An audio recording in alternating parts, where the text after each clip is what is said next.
Bienvenue à ce deuxième épisode de Par la bande, le talk show du 34e Festival Québec BD. Je m'appelle Raymond Poirier et j'aurai le plaisir de vous accompagner au fil de ce parcours thématique autour de la bande dessinée québécoise.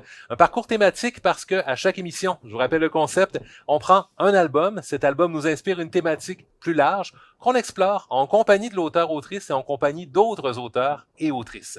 Et cette semaine, la thématique, c'est le futur, mais le futur après la catastrophe.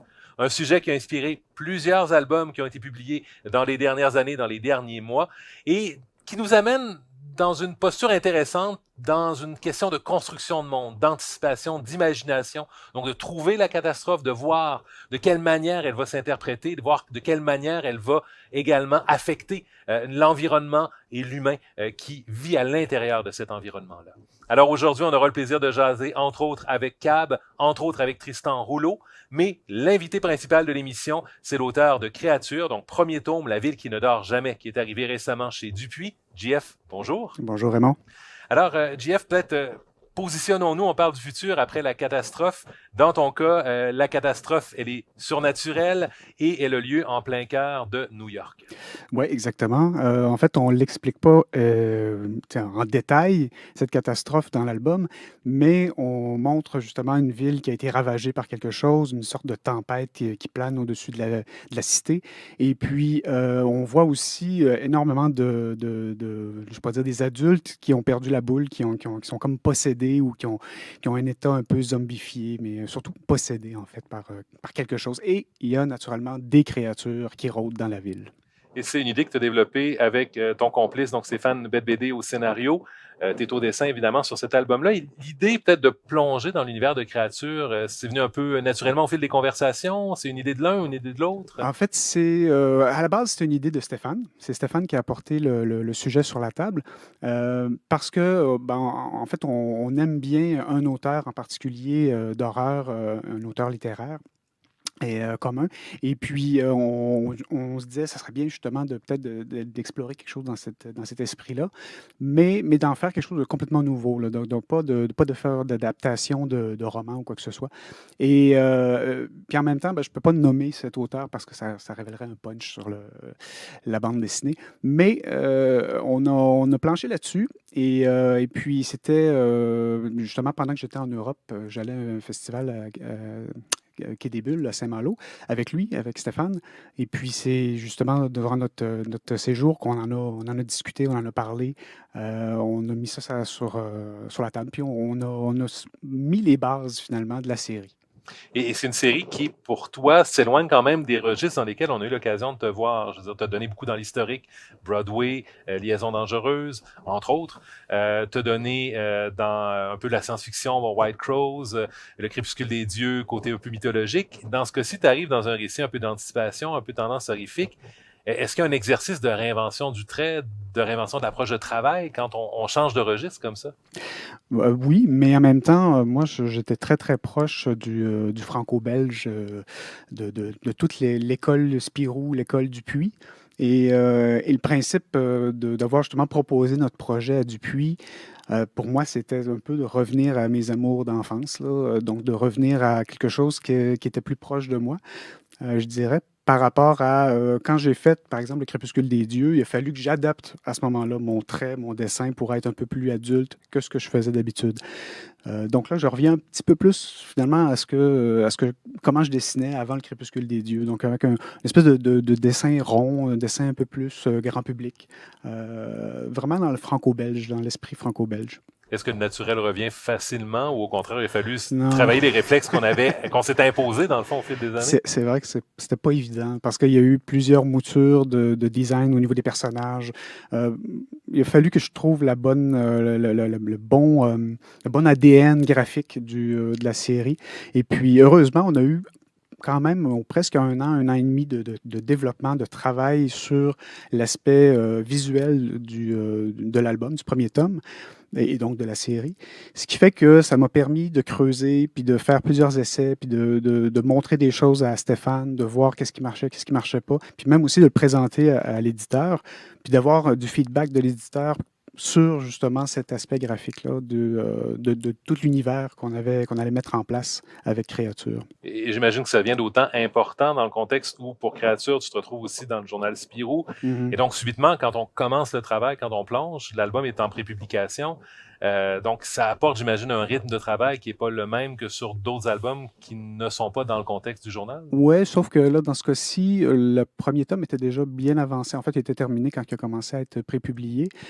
C'est surtout pour le deuxième tome, où est-ce que là, j'avais une longueur d'avance, mais pas énormément, ce qui fait que mes dernières planches, je les ai terminées, pas en catastrophe, mais je les ai terminées exactement au moment où est-ce que le journal avait besoin de ces planches-là pour les passer dans le dernier numéro. Donc, oui, des fois, là, ça peut jouer sur notre rythme de travail. Bon, dans ce cas-ci, moi, quand même, je suis du genre à avoir des horaires là, planifiés 1 an à l'avance, puis je sais exactement à quelle date je vais remettre telle planche. Donc, ça n'a pas été trop un problème là, dans ce cas-ci. Et on parle d'un récit, en fait, on n'est pas dans du 44 planches non Mm. plus, format album, c'est plus étendu. Ouais. Donc, ça veut dire que ça vous donne aussi un terrain de jeu parce que Créature, c'est un récit d'action, il se passe beaucoup de choses, mais c'est un récit ambiant et ça donne la place pour bien placer les intrigues et l'action elle-même aussi, Ouais, j'imagine. ben oui, puis à quelque part, New York, dans cet album-là, est aussi un personnage parce que on a fait énormément j'ai fait énormément de recherches, Stéphane aussi de son côté, pour bien placer nos scènes à travers la ville et puis que ça soit crédible, que ça soit cohérent.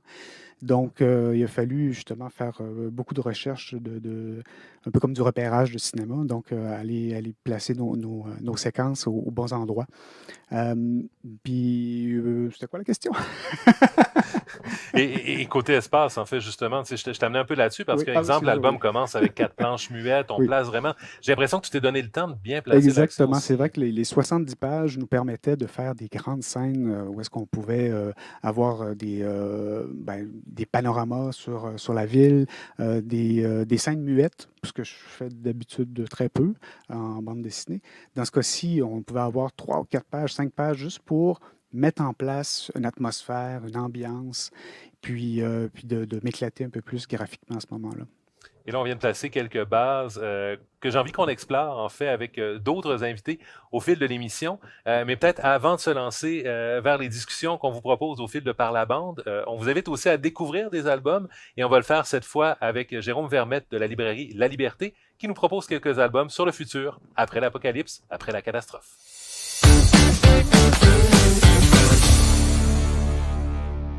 Parlons Apocalypse en bande dessinée. L'Apocalypse, elle commence à Montréal, dans le Mousquetaire, où une mouche noire sème la pagaille un peu partout dans la ville et court même le risque de faire gâcher le festival de Zaz. Donc, il faut appeler à l'aide le mousquetaire qui, pour secourir la ville, c'est très drôle, et complètement à l'inverse comme ambiance de tous les autres trucs que je veux vous proposer. D'ailleurs, donc, mes premiers titres qui m'est venu à l'esprit au Québec, c'était le Rédemption de Lifetand, un western très dantesque. C'est aussi très expressionniste au niveau graphique. Un cowboy solitaire qui traverse un Far West qui est ravagé par les 4 cavaliers de l'Apocalypse. Notre cowboy va devoir se rendre jusqu'en enfer pour accomplir son destin. Brigitte Archambault, il y a 2 ans, a produit une bande dessinée que je trouve absolument brillante, le projet Chiatung. Brigitte, qui questionne notre lien fusionnel avec la machine informatique, nous montre un personnage qu'on voit tout du long, qui est seul pratiquement tout le temps, qui a été élevé par son ordinateur et c'est son ordinateur qui lui offre tous ses divertissements, qui la nourrit. Donc, Brigitte nous montre un peu ce qu'elle croit être un problème dans notre relation avec la machine et ce que ça crée comme problème. C'est très coup de poing, très cru. La Terre des Fils de JP, je suis maintenant rendu en Europe, chez Futuropolis, la Terre des Fils, où on suit 2 jeunes garçons qui ne savent pas lire et qui qui vont chercher quelqu'un qui peut leur lire le journal intime écrit par leur père. C'est un livre qui nous parle de transmission du savoir, d'expérience, de transmission de l'expérience humaine. C'est beau, c'est poétique, certes par moments sombre parce qu'on est dans un post-apocalyptique, mais c'est porteur d'espoir tout comme Soon chez Dargaud, dans lequel on a imaginé une société post-écocide. On sait que c'est un des grands enjeux de notre société actuelle, et donc à travers une histoire de l'humanité, une histoire des sciences de l'humanité, on voit une humanité qui a failli être détruite, décider de travailler ensemble. Et ça inclut également tous les enjeux qui vont avec. Est-ce qu'on est d'accord ou non? Quel est le sacrifice qu'on doit faire individuellement, etc. C'est une œuvre que j'ai trouvée magnifique et elle aussi très poétique. Mathieu Bablet, avant de faire son brillant Carbone et Silicium, avait fait le tout aussi brillant Shangri-La, très sombre, très noir. Alors, une fois que la Terre a été détruite, la société vit dans un anneau stellaire et les gens sont entassés, les classes sociales sont extrêmement coupées au couteau. C'est un ouvrage sombre qui parle également non seulement de lutte des classes, évidemment, mais de spécisme et d'une manière qui peut être très difficile. C'est un album, certes sombre, mais qui est très percutant, franchement très bien écrit et brillamment dessiné. La fantasy nous a donné aussi quelques ouvrages qui s'étaient intéressés à l'apocalypse. Donc, je pense entre autres au classique Le Grand Pouvoir de Schninkel, écrit par Jean Vanham et dessiné de main de maître par Grzegorz Rosinski, le duo qui avait créé Torgal. Donc, Le Grand Pouvoir de Schninkel, qui est un peu biblique, une figure christique, ni plus ni moins, mais dans un univers ravagé par les guerres et les maladies. Donc, ils ont imaginé une apocalypse assez percutante. Je ne voudrais pas spoiler, excusez-moi, divulgacher comme on dit, mais la fin est très, très nihiliste. Plus porteur d'espoir, il y aurait les épées de verre chez les humanoïdes associés, les épées de verre en 4 albums ou en intégrale, les deux existent, qui est un univers fantaisiste qui subit un réchauffement planétaire et donc les aventuriers, les personnages principaux sont à la recherche d'un autre lieu pour pouvoir poursuivre leur vie. C'est magnifiquement bien dessiné, c'est très très beau, c'est un univers d'une grande richesse et qui se termine avec un message d'espoir également. Donc, l'apocalypse en bande dessinée n'est pas totalement sombre. Elle questionne beaucoup le monde dans lequel on se trouve actuellement, mais peut être également porteuse d'espoir. Et comme on l'a mentionné, cette semaine, à Par la bande, on amène JF à la rencontre d'auteurs et autrices qui ont exploré, à leur façon, la thématique d'un futur après-catastrophe. Et parmi ceux-ci, il y a Cab, avec sa série Hiver nucléaire, qui nous paraissait un brin incontournable. Alors, il est avec nous. Bonjour, Cab. Allô, comment ça va? Très bien. Et Cab, évidemment, dans ton cas, tu nous amènes dans le Montréal, mais un Montréal d'un futur post-nucléaire, au cœur d'un hiver nucléaire, au bout du compte. Effectivement, il y a eu dans l'hiver nucléaire, c'est un accident dans une centrale nucléaire fictive qui déclenche un hiver sans fin. Alors, plutôt qu'être après la catastrophe, sont également pendant la catastrophe. Fait que c'est une façon un peu d'aborder ça. La vie continue, mais ressemble quand même à la vie qu'il y avait avant. Fait qu'on voit l'adaptation des gens sur cette catastrophe-là. C'est par ça. rapport à la catastrophe. Oui, c'est un peu, en fait, si on s'amuse au jeu des parallèles, entre autres, l'idée justement de la vie d'avant, de la vie d'après, comment on compose un peu avec ça, comment on reste ancré là-dedans. C'est présent dans Hiver nucléaire, des personnages qui cherchent justement à préserver un peu cet élément-là, autant que dans ton cas, JF, il y a des personnages aussi qui cherchent à reproduire une réalité familiale qui n'est plus possible non plus. Oui, exactement. Dans Créature, il y a une petite famille, en fait, c'est Vanille et puis son petit frère Minus, qui vivent avec leur mère qui est dans un état un peu catatonique. Là, on ne sait pas trop, elle est droguée, mais elle est comme un peu zombifiée aussi. Et puis, eux, ils veulent revivre cette espèce de cellule familiale-là, normale, là, revoir leur normalité familiale avec... donc, ils tentent ça dans cet album-là, dans Créature. Donc... Est-ce que ça paraît un peu incontournable d'aller chercher un peu ce type d'ancrage-là? Parce que pour le lecteur, ça nous permet de voir un peu comment nous se positionner, comment nous on s'adapterait, comment nous on vivrait dans vos mondes d'après la catastrophe. Je sais pas, de ton côté, Cab, comment est-ce que tu l'as abordé? Ben, moi, en fait, mes deux personnages principaux sont vraiment des opposés avec leur réaction à la catastrophe. Mm. Il y a Flavie qui a l'air de franchement s'épanouir dans cet univers-là où est-ce qu'elle peut aborder son indépendance puis sa solitude comme un genre de trait qui est enviable. Mm. Elle est très indépendante, elle a réussi à tirer son épingle de tout ça, tandis que Marco, à l'opposé, et surtout dans le premier, Marco et toute sa bande vivent dans une espèce de déni hivernal durant lesquels ils font des parties, puis ils essayent de sortir le moins possible, se faisant tout livrer. Fait que les deux personnages démontrent un peu, c'est ça, un côté qui refuse de s'adapter, puis quelqu'un qui s'est un petit peu trop adapté. Et au cœur de ça, j'ai l'impression que ce qui est essentiel aussi, parce que vos récits, oui, bon, la catastrophe prend quand même de la place, mais c'est d'abord et avant tout des récits humains. Dans le fond, l'intrigue dominante, c'est les dynamiques dans le groupe d'enfants dans ton cas, les dynamiques dans le groupe d'amis dans le cas de Cab.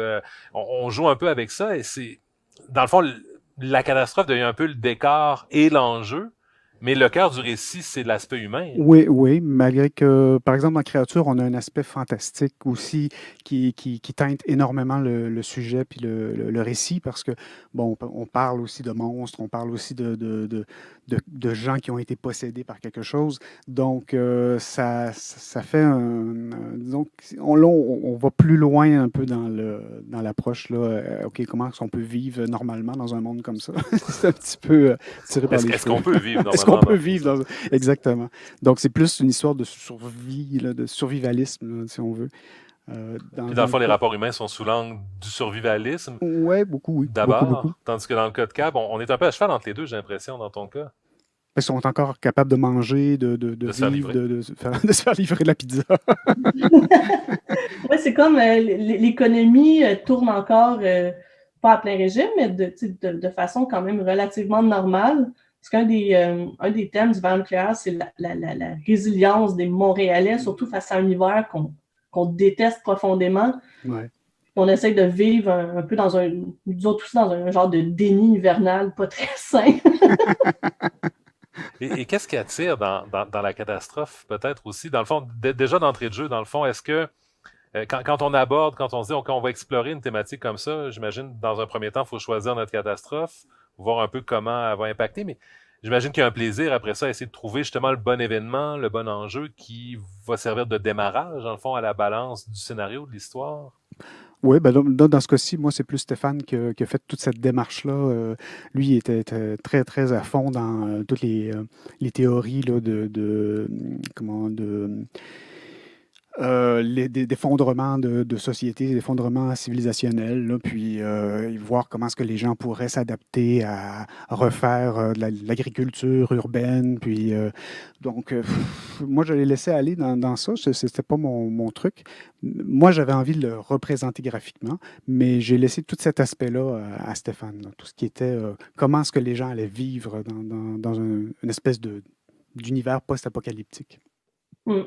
Il reste que, en tout cas, j'imagine dans ton cas aussi, mais c'est un travail d'imagination, trouver un visuel pour mettre à une catastrophe qui est vraiment, vraiment le fun. Mm. On sait qu'on reste dans un univers qui doit nous rester familier, mais il faut rajouter cette petite touche-là de bizarre et d'étrange pour un peu lier tout ça. Moi c'est une des choses qui m'a fait le plus plaisir dans les verres nucléaires, c'était de mettre la catastrophe en image, mais surtout en couleur. Ouais. Ben, j'ai remarqué aussi que tu avais des personnages qui étaient comme un peu mutés, où il y avait des trucs. Est-ce que ça, tu l'expliques ou est-ce que c'est vraiment juste...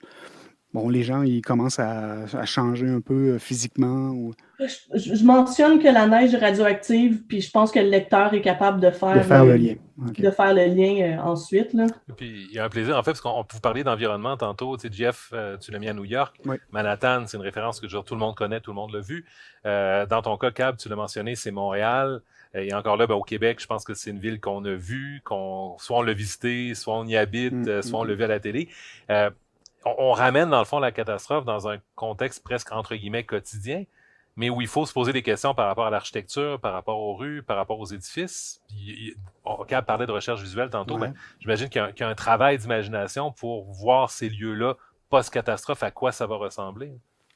Oui, ben, c'est sûr que moi, de mon côté, je me suis beaucoup inspiré là, de tout le cinéma sur le sujet. Là. Les films, si on veut avoir des références, là, on peut creuser. Même chose pour même des jeux vidéo. Il y a beaucoup de jeux vidéo post-apocalyptiques, là, où est-ce qu'il y a des visuels, il y a du travail graphique sur lequel je me suis un peu inspiré.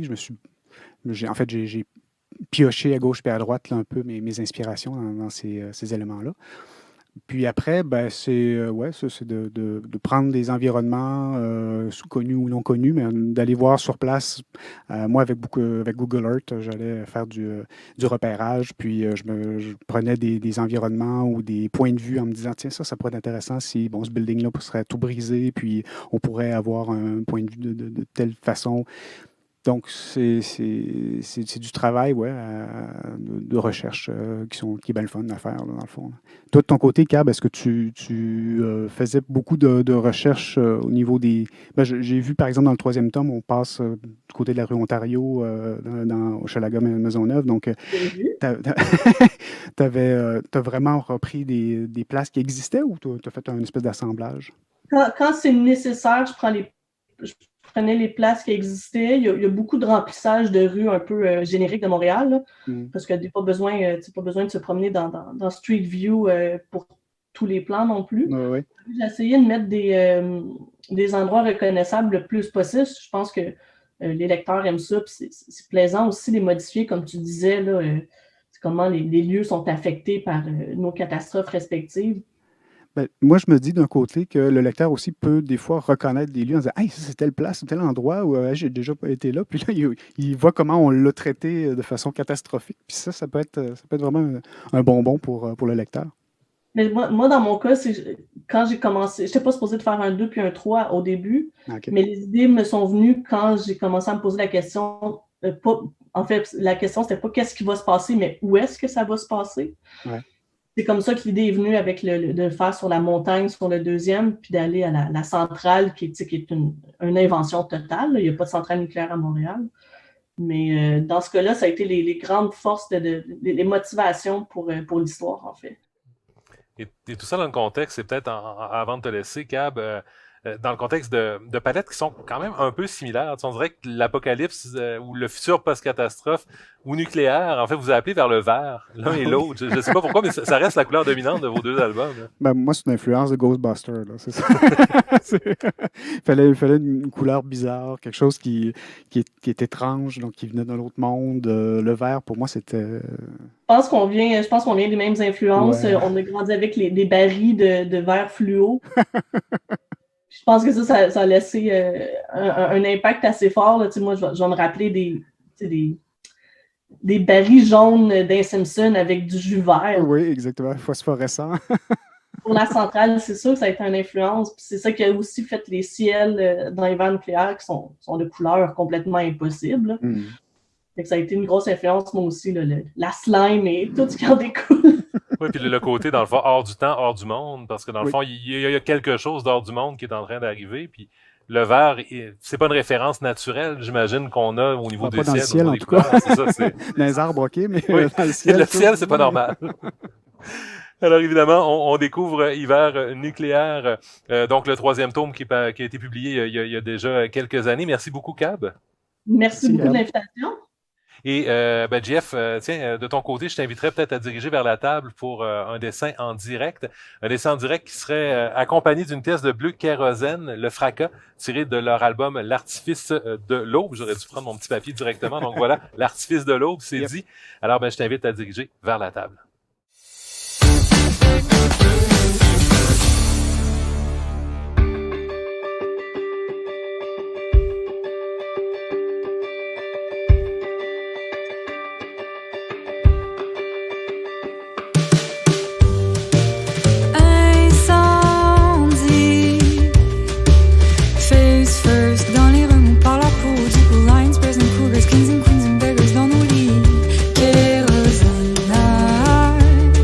C'est là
sans attente, sous un ciel gris. Ils disent ravale le goût du fracas. Ton cœur existe peut-être pas. Y'a juste le temps qui fait son nid sous nos paupières. Je vais aller boire la lumière de nos yeux boréales, frencher sous les menaces de guerre, pour être plus que ça.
Alors, merci beaucoup, Jeff, pour ce dessin en direct. Je rappelle donc un dessin qui est accompagné par une chanson de Bleu Kérosène qui s'appelle Le Fracas. C'est tiré de leur album L'Artifice de l'Aube. Et on poursuit donc dans ces discussions, dans ces échanges autour donc d'un futur après la catastrophe et une autre catastrophe qu'on a découvert dans les derniers mois, dans la dernière année, côté bande dessinée, c'est le Convoyeur, donc premier tome, Nymphe, qui est arrivé du côté des libraires. Et on a le scénariste de cette nouvelle série, Tristan Rouleau, qui nous rejoint. Bonjour Tristan. Bonjour. Alors, situons le Convoyeur dans un premier temps. En fait, tu nous places dans un futur où, essentiellement, c'est le métal, dans le fond, qui devient un peu l'ennemi. Dans le fond, les humains deviennent un peu allergiques au métal. Le métal qui est même dans notre sang peut causer des mutations. C'est ça l'idée, c'est une bactérie qui s'attaque au fer dont on ne connaît pas exactement l'origine, dont on découvrira peut-être l'origine au fil des albums de la série. Mais voilà, le but c'était de trouver justement un prétexte à un univers post-apocalyptique quelque part. Donc un futur un petit peu décadent, dissonant par rapport à la réalité qu'on connaît aujourd'hui. Et j'imagine qu'il y a un enjeu justement parce que il y a quand même de futur après la catastrophe, c'est un sujet récurrent qui est bien présent dans la bande dessinée et dans la culture populaire en général, en fait, de Mad Max à Seul et le reste. Alors, qu'est-ce qui fait en fait qu'on a l'impression qu'on trouve peut-être la bonne catastrophe? Parce que je pense que d'avoir le bon événement, c'est capital, c'est essentiel, et d'aller trouver quelque chose qui n'est pas non plus présent tout azimut ou qui a déjà été fait 1000 fois. C'est ça.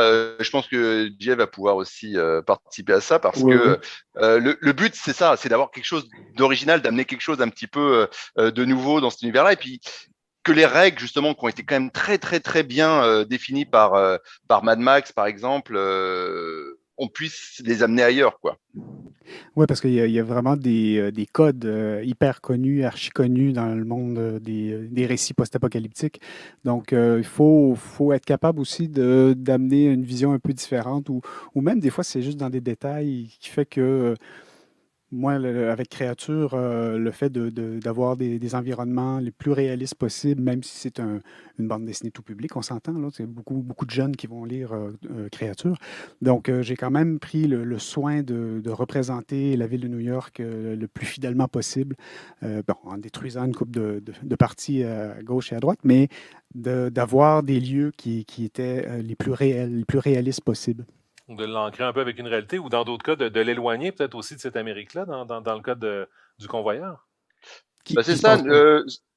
C'est un peu la même démarche qu'on a eue avec Dimitri Armand, c'était d'avoir un monde qui bascule, donc dont les racines sont encore présentes. JF, là tu parles de New York, nous c'est vrai qu'on est plus dans le sud de la France, Ouais. avec justement cette petite spécificité de la vieille Europe, d'avoir des châteaux, d'avoir des bâtiments qui vont tenir sans avoir besoin de fer, du fer qui est dans les bâtiments plus modernes, dans les poutrelles d'acier et dans les ponts par exemple. Oui, ça c'est intéressant, ça. Oui, effectivement, parce que si le convoyeur s'était passé à New York, on aurait une ville qui serait beaucoup plus ruineuse. Donc, dans ce cas-ci, l'Europe devient payante pour ce type de sujet-là. Ouais, c'est une bonne twist.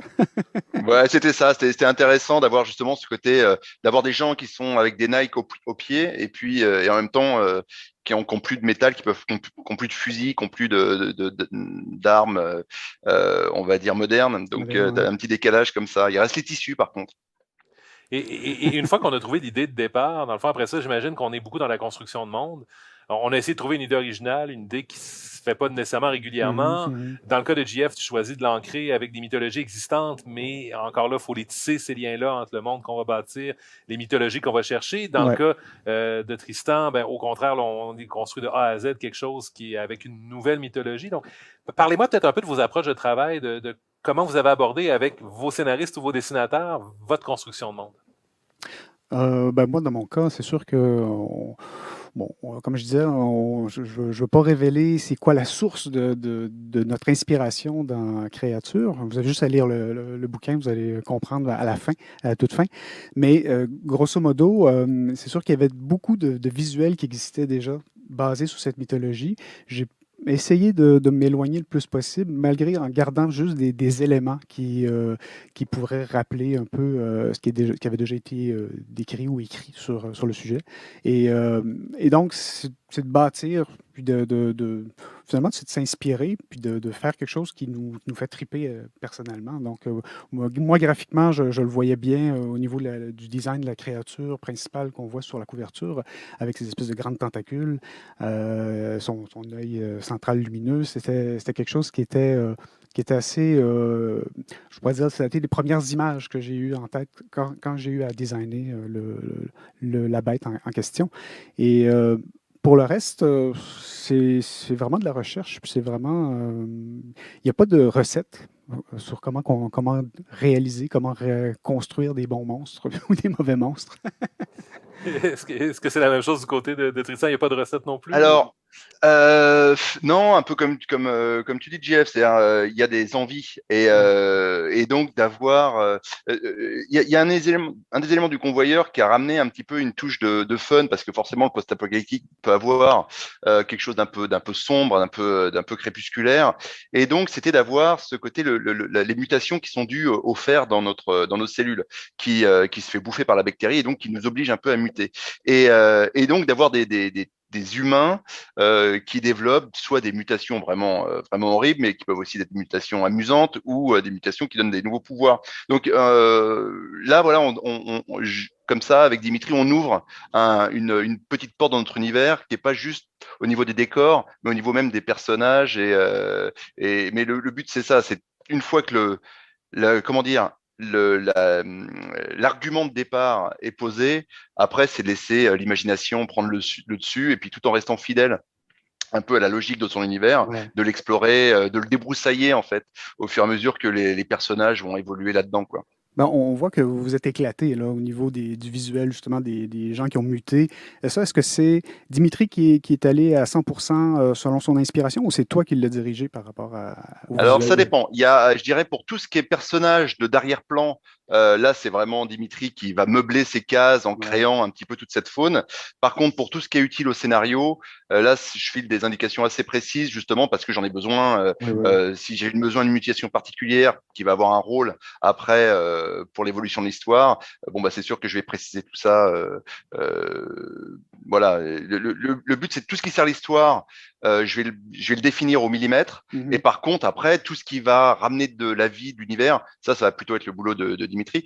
Comment vous bossez, toi et ton scénario, justement? Dans le cas justement des créatures, c'est sûr que même au niveau du scénario, au niveau de la réalisation des planches, on est beaucoup en ping-pong. Nous, énormément. Donc, au niveau du scénario, on le travaille à la base ensemble.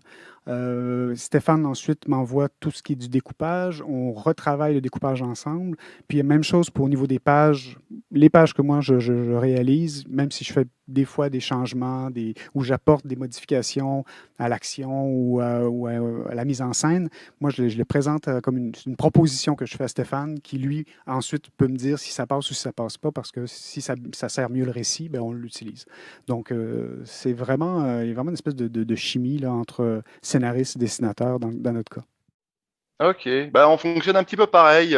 Finalement, c'est vraiment très proche. Moi, j'envoie un premier scénario qui sert de base à la discussion, en fait. Et à partir de là, Dimitri va m'envoyer ses storyboards, je vais les commenter, je vais modifier certains textes, etc. Peut-être recadrer deux, trois trucs, qui sont aussi des propositions. Et puis après, Dimitri va reprendre ça et finaliser les pages.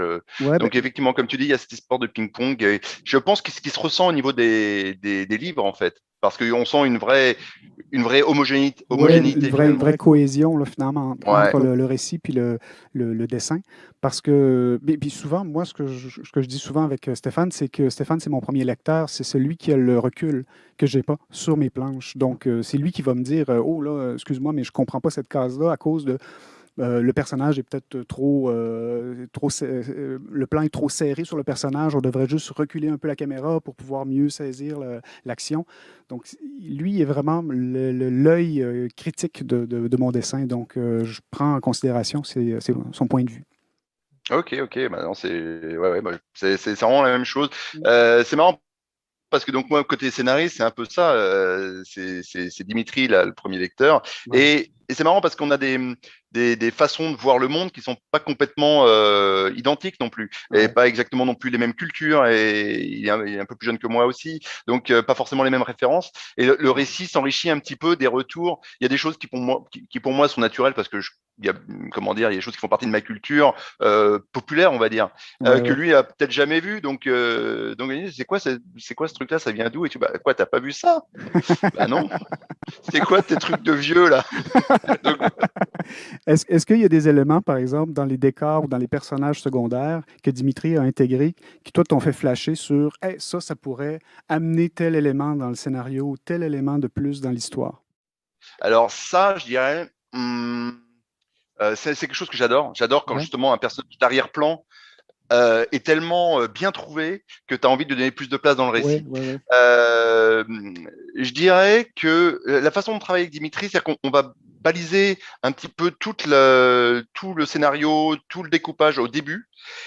Et après, globalement, il va partir un peu dans sa grotte pendant 6 mois, 8 mois, et envoyer des batchs de pages de 10, 15 pages à chaque fois, et où je vais m'assurer que tout fonctionne bien, mais je vais pas pouvoir rebondir à ce moment-là sur des choses qui ont pu être dessinées ou inventées. Par contre, je peux le faire dans le tome d'après, et à me dire, ah, tel personnage, peut-être il a été super bien posé, ça mériterait qu'il revienne. Mais je peux pas le faire là, comme tu dis.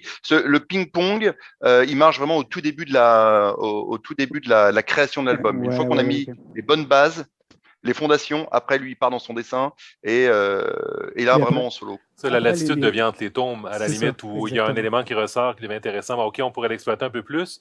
Donc, il faut que vous ayez une vue à long terme, dans le fond, sur votre série, sur la mythologie que vous allez bâtir, sur les réponses que vous allez donner, mais avec assez de souplesse pour vous laisser inspirer par quelque chose qui va émerger naturellement, dans le fond, à l'intérieur du récit. Oui, parce que nous, c'est vrai que sur Créature, on a fait un travail de fond. Moi, j'étais allé 2 mois à Nantes, à l'époque où est-ce que Stéphane habitait à Nantes. Et puis, on a travaillé vraiment sur les fondations du scénario à ce moment-là, ensemble. Et donc, on a mis en place beaucoup d'éléments en se disant, bon, ben ça va peut-être être dans le tome 2, ça va être dans le tome 3, ça va être dans le tome 4. Donc, on a vraiment construit en amont tout le récit pour que, justement, on n'ait pas trop de surprises sur, sur la suite, mais aussi pour déjà mettre en place des choses qu'on va découvrir dans le tome 2, qu'on a déjà mis ou qu'on a déjà juste mis les graines dans le tome 1. Donc, Et j'imagine que c'est similaire du côté du convoyeur, parce qu'il y a beaucoup de questions qui sont en suspens à la fin du premier tome, où on place vraiment le monde, l'action, l'ambiance. Ouais, c'est ça, c'est-à-dire qu'en fait, au début, moi, quand j'ai vendu le projet au Lombard et puis à Dimitri, c'était une trilogie, c'est-à-dire vraiment avec un truc en 3 actes, ouais. avec un développement, une introduction, et puis on développe le truc, et on développe le truc. Et puis finalement, le tome 1 a apparemment pas mal marché du tout. Donc Lombard m'a dit, est-ce que tu penses, développer un peu ton tome 2, etc., etc. Donc on va partir peut-être plus sur une série un peu plus longue que juste un 3 tomes. Donc tout ce que j'ai posé, ma fin à la série, etc., tout ça va rester. C'est-à-dire que dans ma tête, la série est conclue. Ouais. Par contre, on va peut-être prendre des chemins de traverse pour développer certains aspects de l'univers et explorer un peu plus tout ça. Alors, un univers qui va se construire encore et se développer et s'amplifier autour des albums. Donc, je le rappelle, c'est Le Convoyeur. Donc, premier tome d'ailleurs qui est arrivé tout récemment chez les libraires. Tristan Rouleau, merci beaucoup. Merci beaucoup. Allez, très bonne journée. Bye. Et Jeff, de ton côté, on parle aussi de développement et à travers de tout ça, on n'a pas tant mentionné non plus tes personnages, tes protagonistes, donc parce que Créature, c'est aussi un monde d'enfants et dans le fond, c'est une BD qui est destinée à un public qui est un peu plus jeune, comparativement au Convoyeur dont on vient de parler. Donc, j'imagine que d'un côté, on met en scène des enfants dans un monde où les adultes sont absents, mais ça crée un peu une dynamique intéressante de repérage là, pour les jeunes lecteurs qui vont tomber là-dedans. Oui, tout à fait, parce que ça reste justement des petits groupes qu'on va suivre dans le premier tome, en tout cas. Et puis, c'est un groupe qui se forme, en fait. Donc, il y a Vanille et, comme je disais, son petit frère Minus, qui va se fondre dans une bande de quatre gamins qui habitent dans un bunker, puis qui réussissent à survivre à travers justement ce milieu apocalyptique. Et donc, c'est vraiment l'histoire de comment ce groupe-là va se former, va se fusionner. Et il y a aussi quand même un adulte à travers l'histoire qu'on l'appelle Gros Taré, mais qui est un vieux bonhomme. On a l'impression que c'est un libraire ou en tout cas c'est un intellectuel, mais il n'a pas toute sa tête. Et puis c'est un personnage ambigu, c'est un personnage qu'on ne sait jamais s'il va vriller ou s'il ne va pas virer fou ou s'il ne va pas devenir menaçant pour les gamins à tout moment dans l'histoire. Et donc, c'est ce petit groupe-là qu'on va suivre. Et en même temps, comment est-ce qu'eux vont s'en sortir de cette situation? Parce que dans le fond, c'est ça qu'ils cherchent, eux autres, c'est d'être capable de sortir de New York parce qu'ils sont comme enfermés dans cet univers-là. Et un univers, tu le disais, qui est fantastique, Oui, où on va emprunter aussi à des mythologies qui sont un peu horrifiques, mais dans un contexte où on s'adresse aussi à un public qui est plus jeune. J'imagine qu'il y a une part, dans le fond, d'adaptation du contenu pour avoir quelque chose qui est appréciable, qui est intéressant pour ce public-là, et de l'autre côté, de faire confiance aussi à ce public-là qui connaît aussi, qui connaît certaines de ces références-là, tout le moins dans les jeux vidéo. Les codes sont assez simples. D'ailleurs, c'est ça pourquoi, justement, on a placé ça à New York, entre autres, c'est parce que c'est tellement une ville emblématique. Je veux dire, le cinéma s'est amusé à détruire 1 million de fois New York, donc on s'est dit, nous aussi, pourquoi pas? Et donc, en même temps aussi, pour des raisons de scénario, ça nous convenait, New York. Et puis, les jeunes, je crois que même ceux qui connaissent pas trop ces univers horrifiques ou univers post-apocalyptiques, ils vont se retrouver dans quelque chose qui vont peut-être en tout cas, j'espère, en tout cas, qu'ils vont apprécier. Puis ceux qui sont habitués par le genre vont aussi trouver des éléments qui vont les surprendre. Et en terminant, JF, en fait, est-ce que tu aurais des recommandations, des suggestions de lecture, peut-être de visions du futur qui t'ont inspiré, disons-le comme ça? Oui, je peux parler de trois bandes dessinées ou en tout cas séries one-shot. Dans ce cas-ci, la première, c'est Ama de Frédéric Peters. C'est pas du post-apocalyptique du tout, hein, c'est vraiment une série en 4 tomes qui parle d'une expérience scientifique. Et donc, c'est vraiment, vraiment inspirant. Moi, je trouve que Frédéric Peters, c'est un grand dessinateur de l'intime, mais dans des scénarios souvent hollywoodiens. Et puis, dans l'histoire de Hama, comme je disais, on suit une expérience scientifique à travers les yeux d'un personnage qui, lui, sa vie tout à l'envers. Et puis, entre autres, ce qui est intéressant, c'est que c'est un personnage qui est technophobe, donc qui déteste la technologie, alors que c'est un environnement, c'est un univers qui est hyper technologique. Et donc, il y a vraiment des designs, je dirais, de monde extraterrestre absolument hallucinants dans Hama. Et donc, c'est une lecture que je considère que ça vaut vraiment la peine de lire. Ensuite, Négaliode de Vincent Perriot, qui est une sorte de mélange, c'est un drôle de mélange de genres, mais qui fonctionne super bien. C'est comme si c'était le parc Jurassique qui rencontrait Mad Max avec des accents de Moebius, là, ou des genres, une influence très Moebius. Et encore une fois, dans ce cas-ci, c'est un univers, ça c'est pratiquement un univers post-apocalyptique. C'est un univers où est-ce que sur Terre, il n'y a pratiquement plus de ressources. La ressource de l'eau est hyper contrôlée par une sorte de réseau qui est peut-être un réseau, une sorte de, comme un peu comme dans la Matrice, donc un réseau qui prendrait possession de l'humanité.